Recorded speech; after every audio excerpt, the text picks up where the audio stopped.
tout de suite, j'ai envie de vous demander, c'est qui M. Sidiki Bakaba? Parce que pour la nouvelle génération, on vous a découvert à partir des événements 2004. En tout cas, pour la plupart. Oui, c'est vrai, ils sont jeunes, c'est vrai. Oui, c'est difficile de parler de soi-même dans ces cas-là, quand on a derrière soi une quarantaine d'années de pratique dans son métier. C'est vrai que tellement de choses qui sont passées, c'est vrai, j'ai fait... Oui, pour la nouvelle génération, il y a une quarantaine d'années, je suis rentré à l'école d'art dramatique à Abidjan, j'ai fait mes études, je suis venu à l'université de théâtre en France. J'ai eu la chance de faire une carrière, comme très peu de gens dans ma profession ont la chance, de jouer avec les plus grands, de faire de très beaux films, procurer du rêve, et puis des moments de réflexion. Voilà, j'ai fait...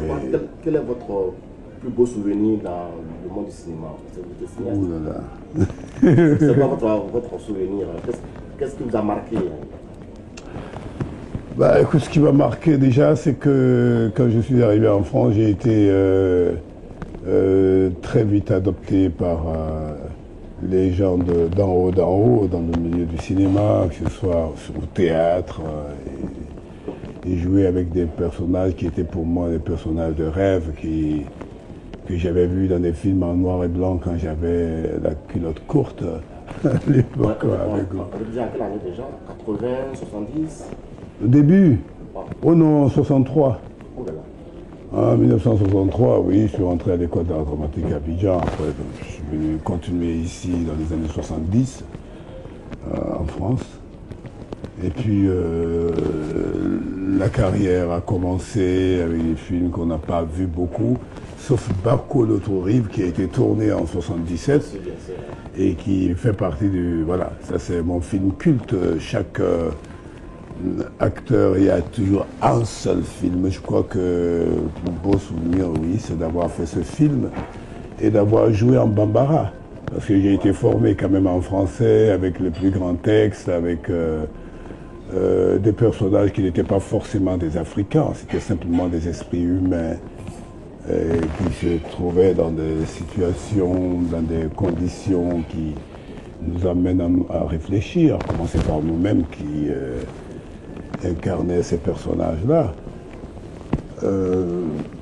Et puis voilà, j'ai fait cette carrière qui m'a donné la chance de faire plus de 40 films dans ma carrière, aussi bien des films français, africains.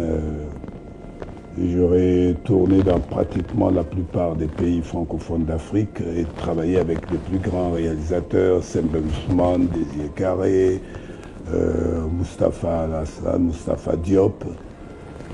Oui. Comment se termine la carrière artistique, on va le dire comme ça?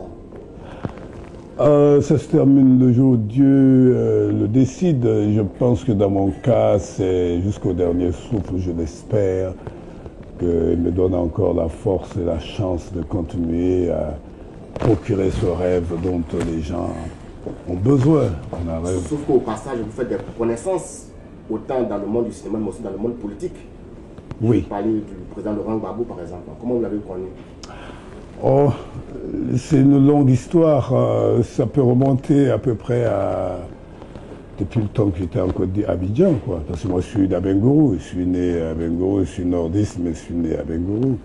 J'ai donc cette double culture. Il venait vous voir au cinéma, il venait voir vos pièces, ou bien comment vous êtes rencontrés finalement? Oh, il a dû venir comme tout le monde à l'époque, parce que à l'époque, il y avait le football et il y avait le théâtre.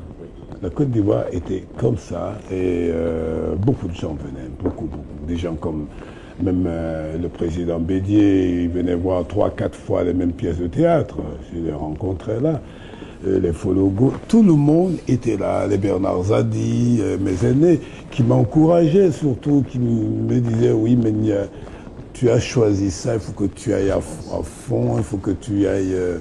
Et oui, c'était le rêve de ma génération, hein, c'est-à-dire que dès l'indépendance, on était en préadolescent ou adolescent, le mot dépendance, puisque si c'est pas indépendance, j'entendais des gens crier dépendance, dépendance, dépendance. Je dis qu'est-ce que c'est? On dit non, à partir de maintenant, c'est la souveraineté, c'est fini l'esclavage, les blancs vont partir, on va les remplacer. Dans ma tête de préado à ce moment-là, genre 13-14 ans, c'était de dire, ah, tiens, les voitures de bambou que nous fabriquons vont devenir peut-être un jour des vraies voitures, on va pouvoir fabriquer des avions. Enfin, l'indépendance c'était ça pour nous, c'est-à-dire que fini les travaux forcés dont nos parents nous parlaient, nous nous prenons en main, tous les rêves étaient possibles. Si demain tu vas être pilote, demain tu vas être un cosmonaute, tout était possible, tout était ouvert. C'était un rêve d'enfant, c'est ça? Ah oui, c'était un rêve d'enfant qui nous était venu, parce que l'indépendance est venue comme ça, hein. C'est-à-dire que les luttes ont été plus des luttes en dessous par nos papas, nos grands-papas qui ont dû lutter pour retrouver cette souveraineté. Donc pour moi, c'est ça, quand j'allais à l'école d'art dramatique à Abidjan, j'étais dans mon rêve, comme d'autres étaient dans le rêve de devenir des grands médecins, de devenir des grands ingénieurs. Des politiciens. Des politiciens. Comme Laurent Gbagbo que vous avez connu aussi au passage. Oui, je l'ai connu, mais ce qui est quand même... je crois que certains ont pu l'observer. Nous étions très grands amis. Qu'il soit venu à Paris, ici, à l'exil, quand on venait me dire, tiens, il y a un grand frère qui attend devant la loge, j'étais toujours surpris de le voir. Curieusement, il a vu les grands moments de ma vie. Quand j'ai fait le trapèze, où je me pendais avec les dents, il y avait peut-être 4 Noirs dans la salle, 4 Africains, et dont Sidney Poitier qui était là également, et deux autres amis qui étaient ici, et puis le président qui n'était pas encore président. Le déclic, justement, c'est ce qu'on veut savoir, le déclic entre vous et le président Laurent Gbagbo. C'est parti comment, voilà. Je crois que c'est des choses qu'on ne commente pas. Ma mère aimait dire, le frère qui sort du même ventre que toi n'est pas forcément ton frère. Ton frère, tu es du nord et lui est de l'ouest. Ben oui, écoute, on rencontre son frère sur son chemin, ça a été comme ça. En fait, j'étais le meilleur ami de quelqu'un qui était un peu un cousin à lui, qui s'appelle Emmanuel Diamant, qui m'a tenu la main quand je suis venu à Abidjan, hein, quand je quittais à Bengourou, on était inséparables.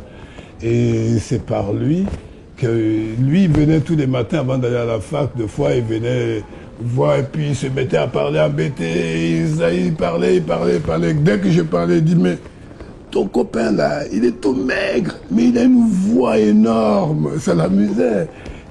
Il faut accepter que Dieu nous parle souvent. Nous ne comprenons pas ou ne savons pas souvent décrypter ce qu'il nous met sous les yeux, mais avouez que je dois ma vie à ces jeunes Français. C'est ça. Et que ceux qui ont failli m'achever, c'est des gens de chez moi. Pourquoi? Parce que j'étais chez Laurent Gbagbo. Mais où est le problème? C'est pas chez lui, il est président, il allait quitter un jour, de toute façon, un autre allait venir. C'est ma maison que j'étais là aussi. J'étais là pour que décemment on me trouve. C'est parce que ce qui était dehors n'était pas beau à voir. Voilà, maintenant que ce soit lui qui soit là à ce moment, que j'ai vécu l'enfer ces derniers moments, souvent on dit, c'est ce qui échappe à la conscience qui nous revient sous forme de destin. C'était mon destin que j'allais être là, c'est mon destin que le jour où il allait être arrêté, il allait me voir, mais pas les moments où il y a le miel, où tout le monde était là, ceux qui, dès qu'ils me voyaient approcher le palais, ils me décourageaient, je retournais chez moi. Oh, je n'approchais le président ces dernières années que pour aller poser des problèmes du palais. Je n'étais pas là pour tendre la main. Je n'ai jamais été courtisan, par exemple. Je ne suis pas un courtisan. Je ne l'ai pas dans le sang.